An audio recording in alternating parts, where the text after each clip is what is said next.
Assalamualaikum warahmatullahi wabarakatuh. Perkenalkan, nama saya Indra dari kelas 07 PPKM 001, Program Studi Pendidikan Pancasila dan Kewarganegaraan, Fakultas Keguruan dan Ilmu Pendidikan, Universitas Pamulang. Adapun pada kesempatan kali ini, saya akan membuat video pembelajaran mengenai Semangat Kebangkitan Nasional 1908. Adapun video ini dibuat untuk memenuhi syarat kelulusan pada mata kuliah pengembangan kemampuan mengajar.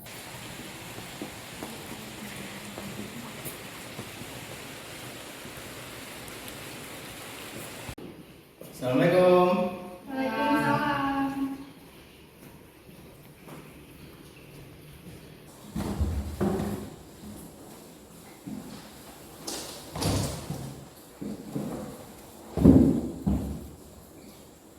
Assalamualaikum warahmatullahi wabarakatuh. Waalaikumsalam warahmatullahi wabarakatuh. Gimana kabarnya anak-anak? Alhamdulillah baik, Pak. Alhamdulillah ya. Meskipun kita baru memulai kembali pembelajaran yang sudah tertinggal selama pandemi hampir 2 tahun ya kita pandemi. Nah sekarang kita udah bisa tatap muka, alhamdulillah. Sebelum kita mulai, Bapak cek kehadiran dulu ya. Bapak cek kehadiran dulu. Pertama, Bang Agil Sirait masuk ke Bang Agil? Enggak, Pak. Bang Adil sakit. Bang Agil sakit ya. Kita doakan semoga teman kita segera sembuh ya, angkat penyakitnya. Amin. Yang kedua, Fitria. Hadir, Pak. Fitria hadir. Yang ketiga, siapa ini? KGS, ada KGS? Hadir Pak. Ya, KGS hadir. Lalu ada Niki. Niki ada nggak Niki? Hadir, Pak. Oke, Niki ada. Terima kasih ya udah hadir. Nah, selanjutnya marilah kita berdoa menurut agama dan kepercayaan masing-masing. Namun pada kesempatan kali ini Bapak memberikan kesempatan kepada ketua kelas yaitu Saudari Fitria untuk memimpin baca doa sebelum belajar agar pembelajaran hari ini bisa bermanfaat bagi dunia dan akhirat. Kepada Fitria dipersilakan. Baik, Pak. Oke, teman-teman semuanya. Sebelum kita memulai pembelajaran hari ini, alangkah baiknya kita berdoa terlebih dahulu agar pembelajaran kita kali ini mendapatkan hasil yang baik dan kita dapat memahami apa yang sudah Bapak jelaskan. Oke, teman-teman semuanya, berdoa sesuai kepercayaan dan agama masing-masing dimulai. Berdoa selesai. Terima kasih Saudari Fitri sudah memimpin baca doa. Nah, pada pembelajaran kali ini ada yang udah tahu belum? Kita akan mempelajari apa? Belum, Pak. Lupa. Lupa ya. Di pertemuan sebelumnya, Pak Indra sudah memberikan bocoran. Pada pertemuan kali ini kita akan membahas Semangat Kebangkitan Nasional 1908. Judulnya Pak Indra tulis ya. Baik, Pak. Sini.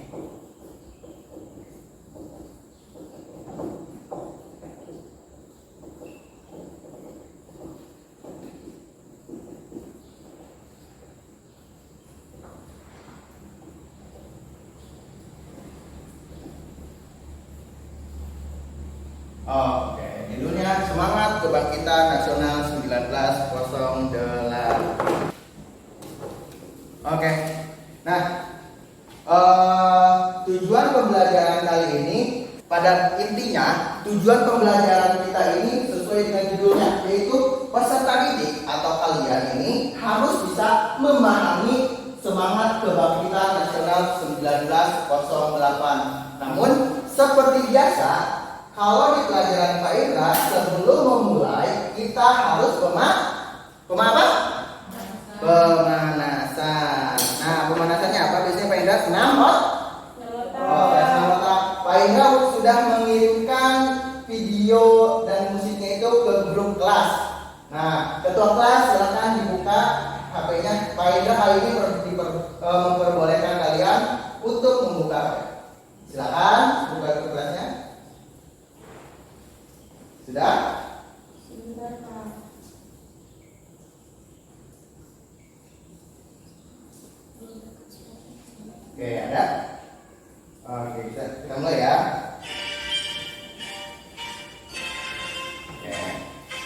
Stop.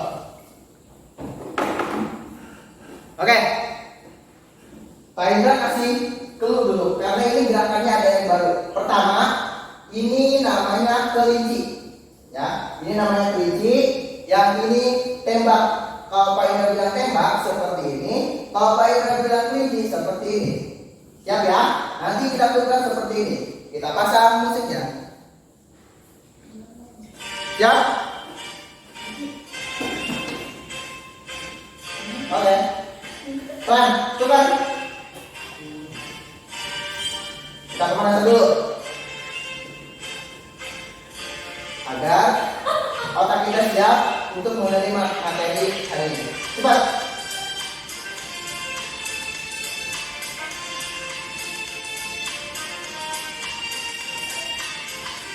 Oke, ayo. Video ini sudah banyak kirim loh. Oke.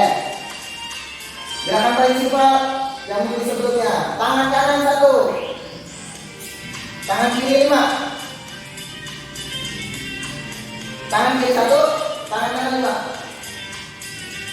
Tukar lagi. Bisa ya? Masih pelan. Kita ikuti alur musiknya. Cepat.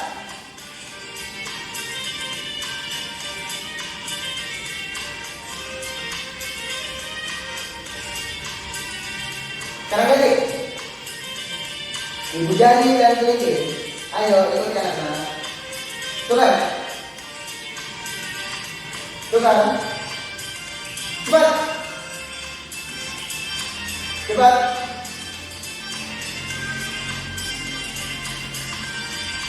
Tukar. Tembak. Kelinci. Tembak kelinci. 15.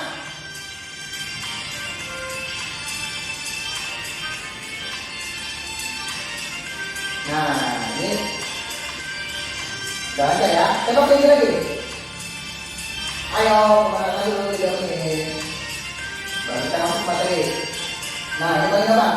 Tangan kiri di perut diputar. Tangan kiri di perut diputar. Tangan kanan di kepala diputar. Pelan.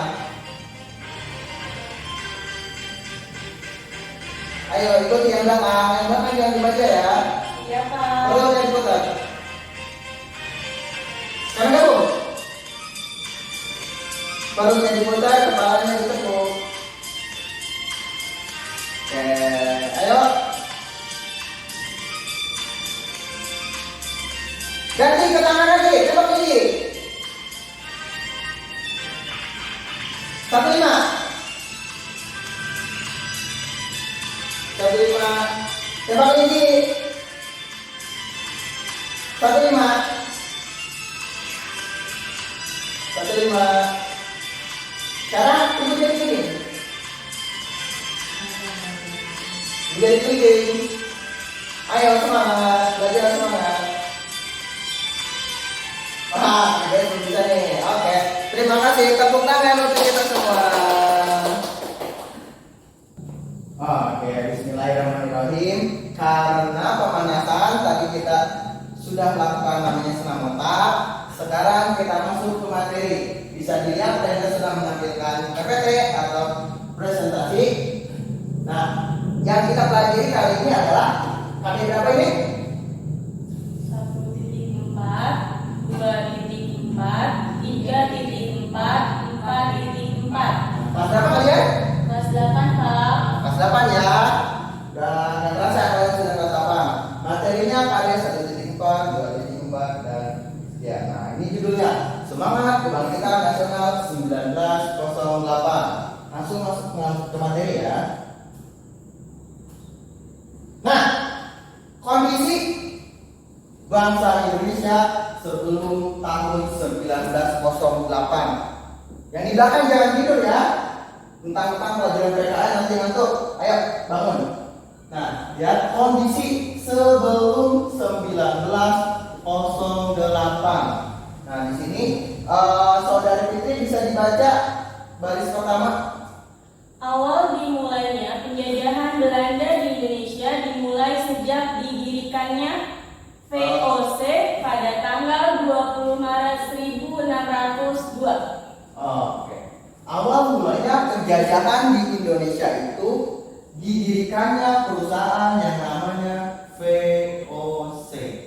Nah, VOC, ada yang tahu nggak pertama kali VOC atau Belanda ini mendarat di Indonesia di pulau apa yang sekarang itu menjadi provinsi apa? Ada yang tahu? Bisa angkat tangan? Ayo, pelajaran kelas 7 udah nih. Di mana VOC? Silakan, yang bisa angkat tangan. Oke. Boleh ya Pak? Itu yang silakan. Rio bukan Pak? Rio, bener nggak ya? Bener nggak KGS? Oh salah, salah ya Fitri ya. Belajar lagi ya, dibaca lagi bukunya. Niki gimana Niki? Tahu nggak di mana VOC itu mendarat di Indonesia? Di Banten ya Pak? Oke, betul sekali. Tepuk tangan buat Niki. Oke, di Banten. Itu ya, ingat ya. VOC pertama kali mendarat di Banten. Nah, VOC itu dia ke Indonesia menggunakan apa ini? Anggap aja ini apa ya? Perahu. Anggap aja perahu ya. Mereka berlayar dari Belanda ke Indonesia. Pertama kalinya itu untuk apa sih? Bukan menjadi loh. Pertama kali ngapain ya? Mau ngapain dia? Betul guys. Berdagang dan juga mencari rempah-rempah. Lanjut ya. Sejak VOC berdiri, dimulailah berbagai bentuk kekerasan yang menimpa rakyat Indonesia. Penderitaan rakyat Indonesia terjadi dalam berbagai segi kehidupan di berbagai daerah. Nah, berarti VOC ini bukan hanya di Banten. Mereka ketika sudah sampai di Banten mendirikan perusahaan VOC ini, mereka berkembang dan melakukan penjajahan ke Nusantara yang sekarang menjadi negara Indonesia. Bagus ya. VOC melaksanakan politik divide and impera atau adu apa ya? Adu domba ya. KGS adu domba ya, bukan adu ayam. Nah, VOC ini melakukan adu domba. Adu dombanya itu antara apa sama apa? Ada yang tahu? Orang? Oh, pasti manusia.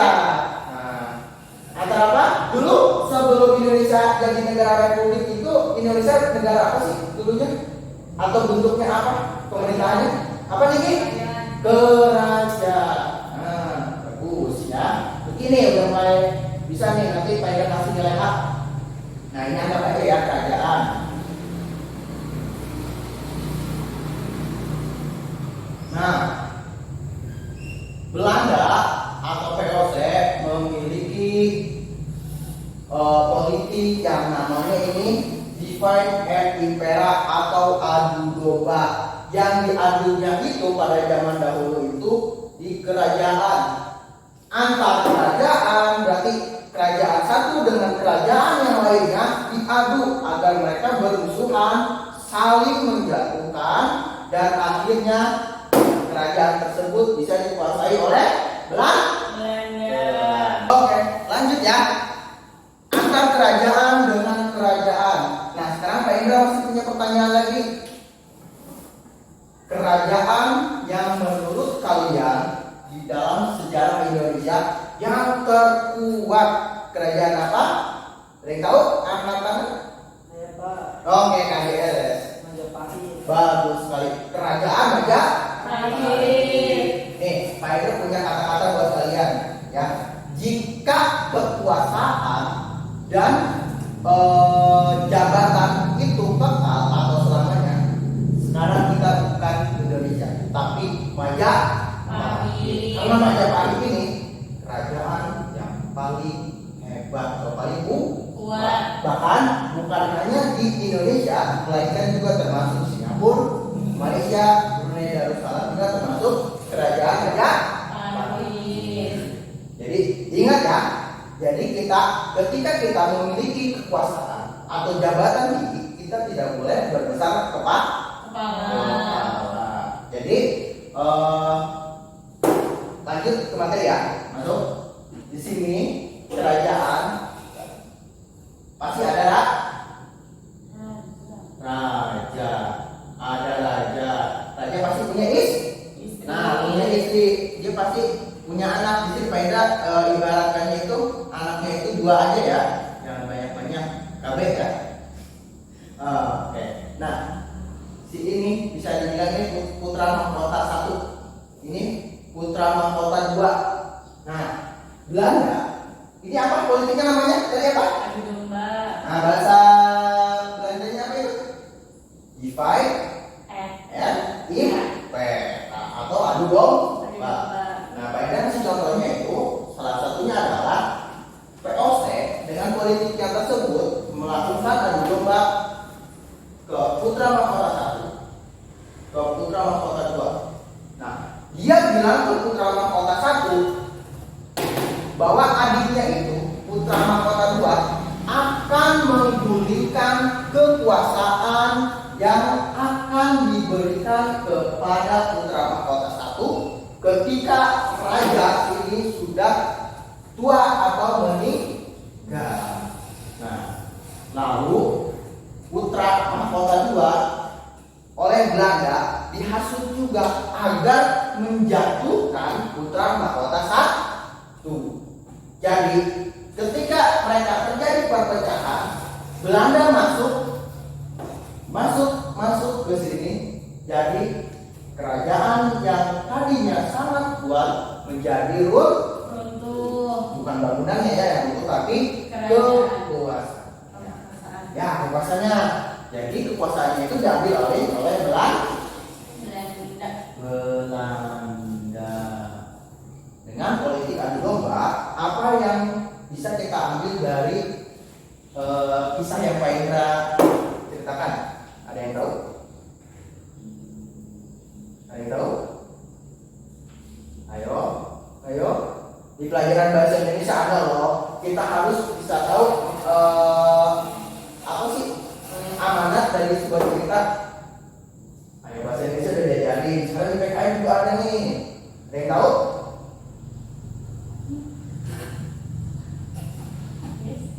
KBS tahu KBS?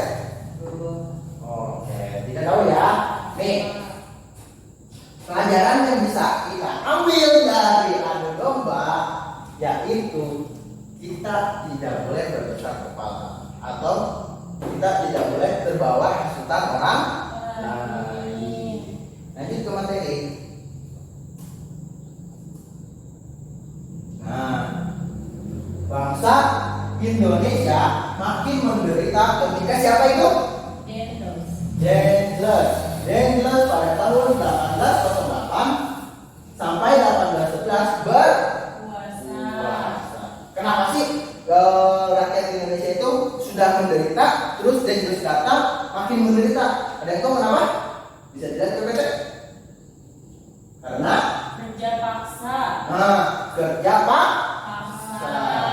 Nah, kayaknya Pak Indra kasih dulu ya. Ini Pak Indra kasih dulu. Kerja paksa yang dilakukan di Inggris itu ada yang tahu di bangsa Indonesia dipaksa buat apa? Buat apa? Buat apa? Ini?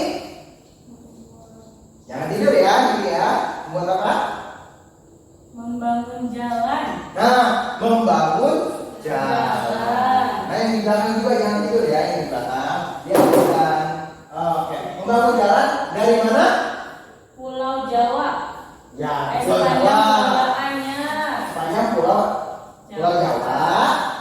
Gimana? Dari Anyar Sampai Panarukan. Panarukan. Kira-kira menurut kalian itu jaraknya itu dekat atau jauh sih? Jauh.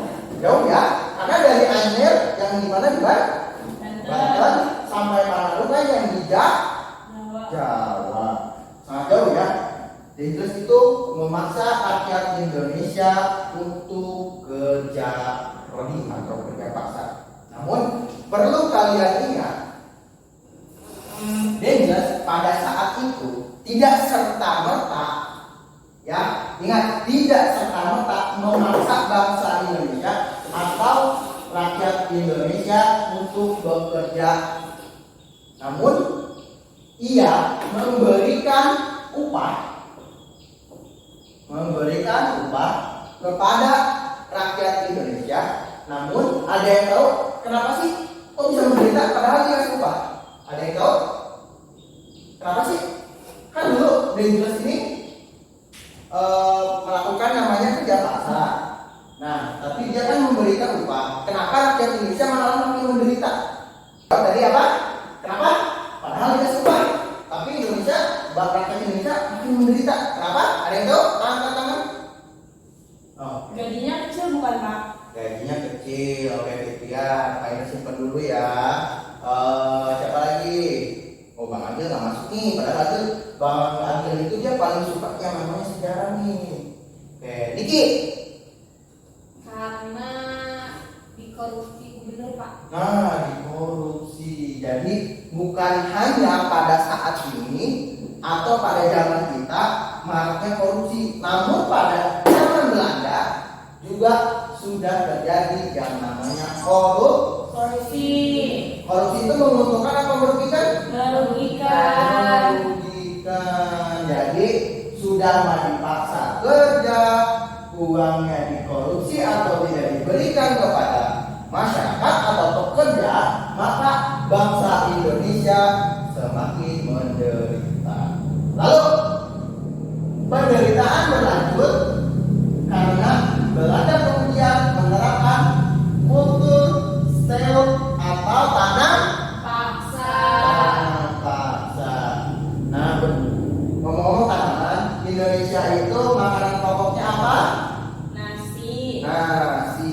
Berarti petani di Indonesia itu sepatutnya menanam padi. Namun pada saat kultur stel, Belanda memaksa Indonesia untuk menanam tanaman yang sesuai oleh keinginan Belanda atau yang dikuasai oleh perusahaan VOC. Contohnya, mereka memaksa para petani untuk menanam apa? Yang kalau minum pagi-pagi kopi, menanam pohon kopi, lalu yang pahit pohon Cengkeh. Nah, pohon cengkeh juga ya. Jadi harusnya petani menanam padi untuk dimakan dan dipaksalah untuk menanam tanaman yang sesuai keinginan VOC. Jadi sudah kerja paksa tidak digaji, petani lahan yang diambil untuk kultur stil atau tanam paksa, maka rakyat Indonesia semakin menderita. Peraturan tanam paksa diterapkan oleh Gubernur Jenderal Hindia Belanda. Siapa ini? Van den Bosch pada tahun 1828. Ingat ya, dicatat ya di buku catatannya, siapa yang mencetuskan atau Gubernur Jenderal Hindia Belanda yang memimpin tanam paksa? Van den Bosch. Pak Indra pasti keluarkan tuh di UTS atau di ulangan. Ya. Lanjut. Sistem tanam paksa mewajibkan rakyat menanami sebagian dari sawah atau ladangnya dengan tanaman yang ditentukan oleh pemerintah dan hasilnya diserahkan kepada pemerintah Hindia Belanda. Masih mending nih, kita disuruh nanam kopi, terus kita jual, keuntungan untuk kita, itu kita bisa tapi sudah dipaksa, tanaman pokok kita tidak boleh ditanam, hasilnya juga diserahkan kepada pemerintah Hindia Belanda. Jadi makin menderita. Jadi enakan sekarang atau jangan berkejaran nih? Sekarang Pak. Sekarang ya. Nah, ini udah masuk ke materi pokok kita nih. Semangat Kebangkitan Nasional 1908. Coba saudari Niki, silahkan dibaca judulnya apa itu yang dibaca? Perintis Kebangkitan Nasional dalam Perjuangan Kemerdekaan Republik Indonesia. Perintis. Kalau perintis itu ibaratnya biji. Ya, kita menanam biji. Jadi di sini awal mula dari kebangkitan nasional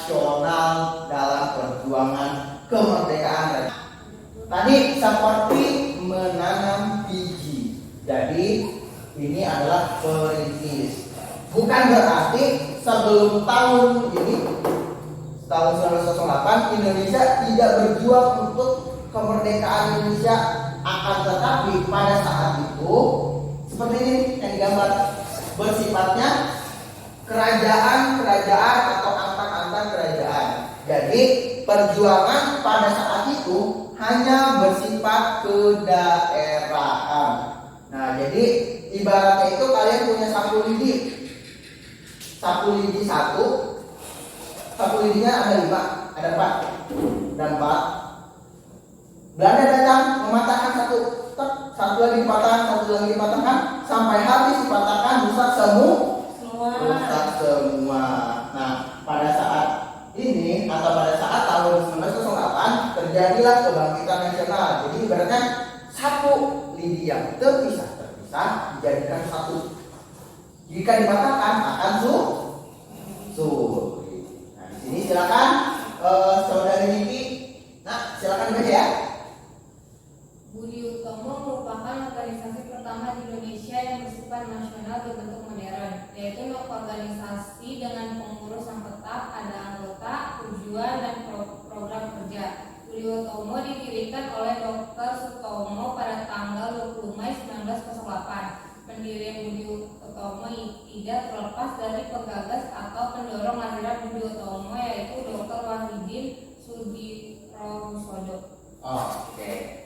Pak Indra pengen duduk dulu ya, pegel berdiri sekarang. Ini karena di sini penting. Silahkan kalian catat di buku catatan. Pak Indra kasih waktu 3 menit. Silahkan dicatat. Siapa?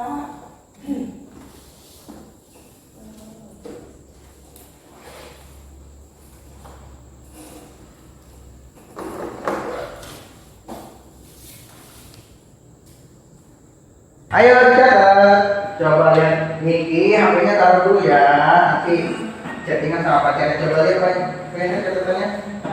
Oke, bagus. Pak Indra lihat ketemunya lagi ya. Oke, kaget. Tulisannya dibagusin lagi ya, Robin, kalian baca. Bagus nih. Ya, ketua kelas nih. Tuh, ikuti ketua kelas ya. Kita lanjut. Oke, udah dicatat ya? Sudah lah. Oke, lanjut materinya ya. Dikit lagi kok. Oke, dikit lagi. Kali ini ya. Nah, oke, bisa dilihat ya di layarnya. Budi Utomo berasal dari kata Sanskerta, yaitu bodi atau budi, yang berarti keterbukaan Jiwa. pikiran, akal, atau pengadilan, yang juga berarti apa? Daya untuk Membantu dan menjunjung konsepsi dan ide-ide umum. Jadi yang bisa Pak Indra ambil dari kata budi dalam Sanskerta ini, yaitu gimana sih kita untuk membentuk keterbukaan pemikiran-pemikiran yang ada di kepala kita. Jadi kan di organisasi itu harus ada yang namanya interaksi. Nah, di sini kan kebangkitan nasional. Jadi di Budi Utomo itu interaksinya itu adalah bagaimana cara kita untuk merdeka, ya, bagaimana cara kita untuk meraih kemerdekaan. Tadi sampai mana? Daya untuk membentuk atau menjunjung konsepsi dan ide-ide umum. Adapun perkataan Utomo berasal dari utama, yang dalam bahasa Sanskerta berarti tingkat pertama atau sangat baik. Program Budi Utomo adalah mengusahakan perbaikan pendidikan dan pengajaran. Akan tetapi programnya lebih bersifat sosial, karena saat itu belum dimungkinkan melaksanakan gerakan yang bersifat politik. Oke, penghapus. Oke, ini penghapus. Pengen hapus ya, ini udah catat ya. Nah,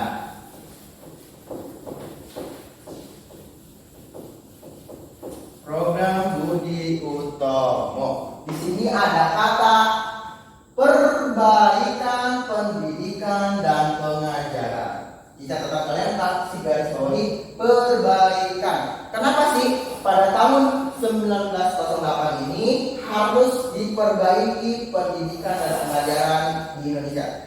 Ada yang tahu kenapa? Kok diperbaiki? Emang dulu udah ada sekolah? Ayo. Kok diperbaiki? Ada yang tahu?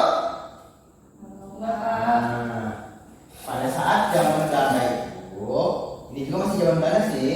Cuma pada dulu sebelum Budi Utomo ini terbentuk, pendidikan di Indonesia itu hanya calistung atau membaca, menulis, dan menghitung. Tidak diajarkan pengetahuan umum yang lainnya, terutama yang bersifat politik, karena akan mengancam pemerintahan Belanda. Yang dimana pendidikan yang Belanda kasih itu hanya untuk orang-orang kelas atas atau bangsa-bangsa priai. Jadi orang-orang seperti kita nih, orang biasa, pada waktu itu tidak bisa sekolah, terutama perempuan. Karena pada saat zaman Belanda itu, perempuan itu kastanya sangat rendah atau sangat diinjak sama Belanda. Oke, lanjut ya. Nah, selesai materinya. Nih, materi selanjutnya apa ini bisa dilihat ke depan? Proklamasi. Nah, di materi selanjutnya adalah proklamasi. Jadi, setelah kebangkitan nasional ini menjadikan tolak ukur atau perintis dari semangat juang para pejuang kita pada saat itu untuk merdeka. Jadi ini adalah puncak dari perjuangan, yaitu proklamasi. Ada yang tahu siapa yang membacakan teks proklamasi untuk pertama kali, yaitu pada tahun 1945? Siapa? Angkat tangan. Angkat tangan. Ada yang tahu? Ayo, baik, kasih poin buat tambahan nilai. Silakan. Tuh, masih ada 10 menit kita. Siapa? Bung Hatta bukan, Pak? Wah, kurang tepat. Siapa ayo? Siapa nih? Nih fotonya ada nih fotonya. Soekarno. Siapa? Insinyur Soekarno. Soekarno. Wah, presiden pertama kita. Nah, guys, ini diturunkan ya. Nanti dia mainan ulangi. Ini kan kita pelajaran PKN tentang norma, akhlak, dan kedisiplinan juga ya. Ingat ya, di kelas Paindra harus Rapi. pakaiannya harus rapi. Ya, untuk perempuan jika pakai kerudung, kerudungnya yang sesuai standar ya. Yang laki-laki rambutnya jangan Gondrong. kukunya juga jangan panjang. Oke, pelajarannya sudah selesai untuk hari ini. Oke, Pak Indra lihat buku catatan Pak Indra dulu ya, yang belum mengumpulkan tugas sebelumnya. Yang di sini siapa nih? Oke, Bang Agus sudah mengumpulkan, hari ini nggak masuk dia.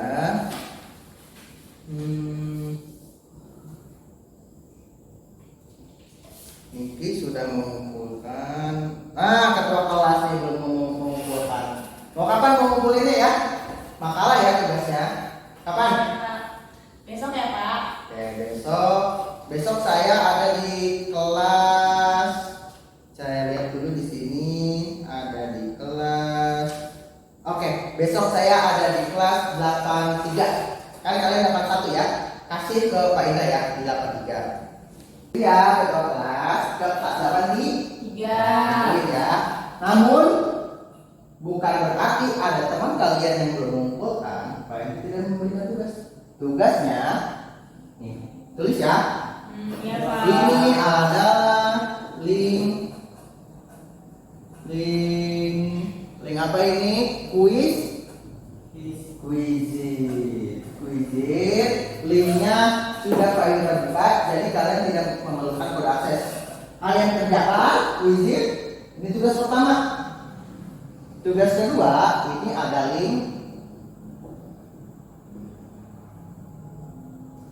Google Form. Satu tugas yaitu meresume materi yang sudah Kak Indra jelaskan. Anda dicatat ya linknya. Silakan kalian buka aksesnya. Kak Indra buka 24 jam sampai hari Rabu. Ya, sampai hari Rabu. Sekarang kan tanggal 17 hari Selasa. Berarti 1 hari. Banyak ya, bersama-sama. Terima kasih sudah mengikuti pembelajaran Pak Indra. Tetap semangat meski belajar. KGS yang baru sembuh dari sakitnya, tetap semangat ya belajarnya. Tapi jangan lupa untuk minum vitamin, ya, membawa makan teratur, ya, agar bisa kembali normal seperti dahulu. Untuk temannya lainnya juga sama ya. Diperhatikan pola makan, olahraga setiap pagi, ya. Tapi jangan terlalu diporsi. Olahraga juga sesuai kebutuhan atau secukupnya. Oke, ketua kelas Pak Indra persilahkan untuk merapikan bukunya dan catatan dimasukkan ke dalam tas. Rekan-rekan juga sama. Oke, silakan dirapikan.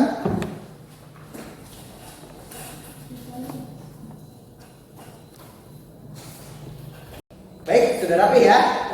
Sekarang karena Pak Indra itu jam terakhir, kalian pulang. Oke, ketua kelas silahkan pimpin baca doa. Baik Pak, oke teman-teman semuanya, sebelum kita pulang, hari ini kita berdoa terlebih dahulu. Berdoa sesuai agama dan kepercayaan masing-masing, dimulai. Berdoa selesai. Oke, terima kasih. Wabillahi taufiq wal hidayah. Wassalamualaikum warahmatullahi wabarakatuh. Waalaikumsalam